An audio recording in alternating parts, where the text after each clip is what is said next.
Hello दोस्तों, राम राम। मैं चंचला देवी अपने चैनल में स्वागत करती हूँ सोहर गीत के साथ। कौन बान बोले ले कोयलिया, कवन बनवा मोर बोले हो।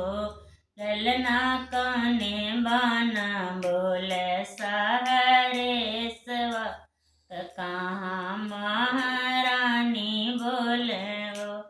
ललना कौने बाना बोले सहरे सवा, कहाँ महारानी बोले हो।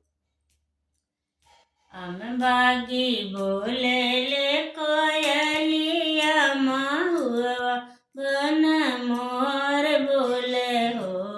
ललना बिरधा बन बोले सारे सवा, सरवा महारानी बोले हो।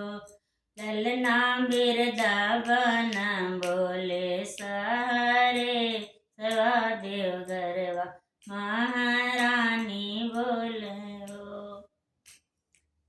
काहे लागी बोले ले कोयलिया, त काहे लागी मोर बोले हो। ललना काहे लागी बोले सारे सवा, त काहे महारानी बोले हो। ललना काहे लागी बोले सहरे सवा, त काहे महारानी बोले हो। हम लागी बोले ले कोयलिया, महुआ लागी मोर बोले हो। ललना जल लागी बोले सारे सवा, देवगरवा महारानी बोले हो। ललना जल लागी बोले सारे सवा, पूजनिया महारानी मांगे हो।